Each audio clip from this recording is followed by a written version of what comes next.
Hi there, I'd like to give you a quick demo of our latest product from BJR Technology. This is the L-System 2 race console unit, which has been designed primarily for the club racing market or track day enthusiast. It's a simple to use device.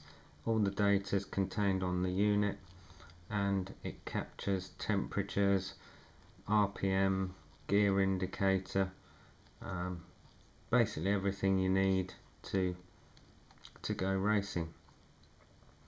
All the data is stored in the bottom here with a micro SD card, so it's easy to transfer from the device to your PC.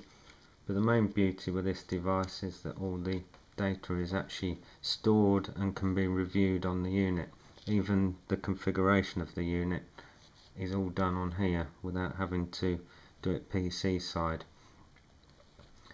The unit is nice and lightweight, only weighs 250 grams, and it's a nice white clean surface. The buttons are nice and exposed. You can still press them while you've got gloves on while you're racing, so they don't hinder you in that way. Going on to the back of the unit, these are all your inputs. So we've got the power in socket in here, power and RPM. We've got temperature 1, temperature 2, the speed input, the beacon for an infrared beacon for lap timing, and an auxiliary input which can be configured for various types of sensor or things like oil pressure, anything along those lines that you want to. And then we've got an expansion port here which allows the unit to be expanded input wise if you need more sensors than what are on the back of the unit. You've got the 4 mounting points on the back of the unit, so it can be screwed onto the dashboard of the vehicle. You'll see it's a nice slim unit, nice design, nice curves, very simple looking device. Let's power the unit on and I'll show you some of the features of the device. Some power on here and a temperature sensor. Okay, so straight away we've got a configure or a new mode. This will time out once the unit's been powered on. So there's no need to remember what's going on with the unit. It will basically default into this setting, so you're ready for as soon as you hit the track and go across that beacon. All these displays correlate to the push buttons on here, so I can actually change the display. So I can go for speed, temperature 1, temperature 2. You'll see I've actually got an input there for temperature 1.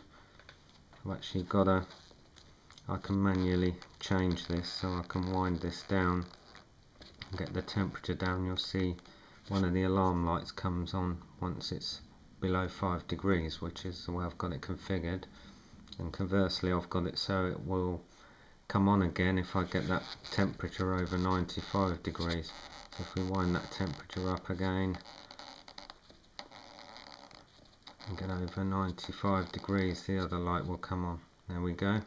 So these lights can be configured for any in points into the unit, so they are completely configurable. And you've got your RPM. We can scroll through difference from best, difference from previous, or just the actual time. So we can scroll through there, and what it will do is it will actually remember the last settings on here, which is quite a nice feature. So if the unit's powered down, for instance, if we've got it set to temperature 2 and difference from best, it will remember that. And just to prove that, I'll power the unit off and back on again. And when this goes back, if I go new, okay, so it's got temperature 2, difference from best. What I'll do now is just show you through some of the configuration. So as I said, all the configuration's done on the unit. I'm going to configure here. We've got a menu structure which we can keep scrolling through, so speed, gear, reset all, time, alarms, engine RPM. So if we enter into these, we can set the pulses of per rev, the wheel diameter, the speed in miles per hour, kilometers per hour. Exit out of that one.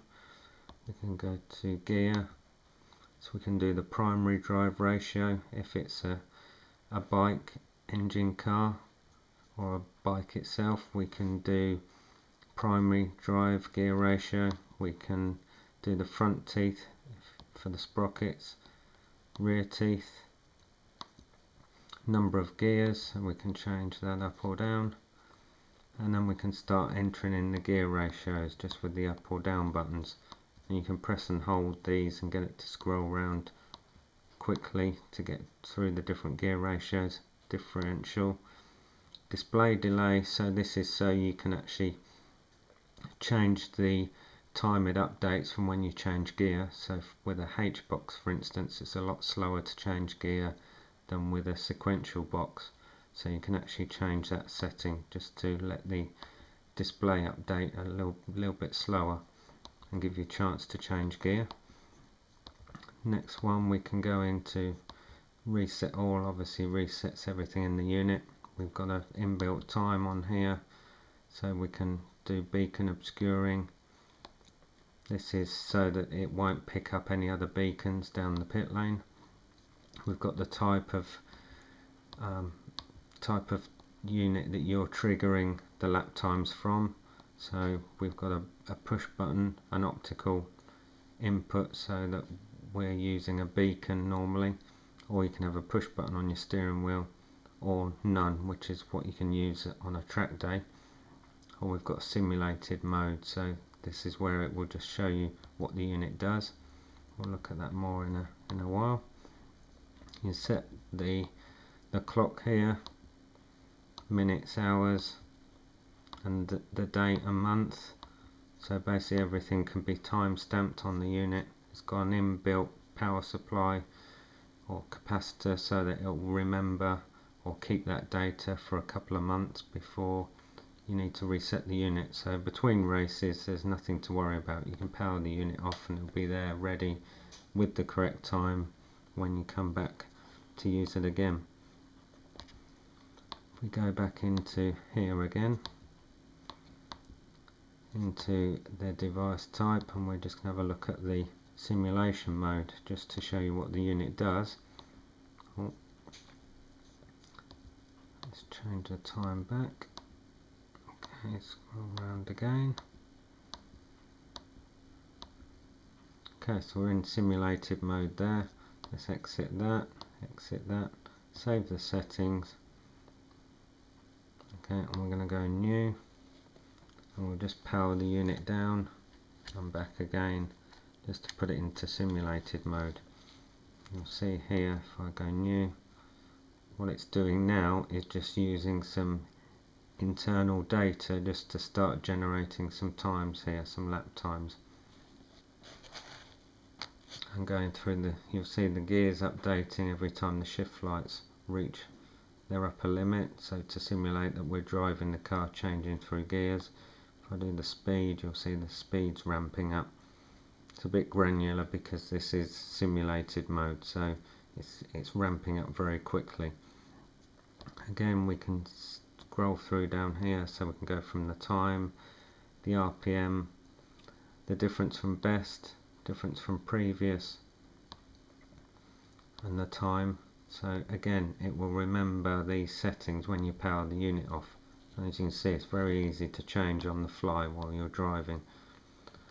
The shift lights are nice and bright, so they're going to catch your attention while you're driving, so I don't think there's any problem with missing those. Got a decent display on there that you can see in bright sunlight, so the data is always there to be viewed as and when you want. That's really it for the L-System 2. Hope you like the device and would like to buy one. Thanks very much.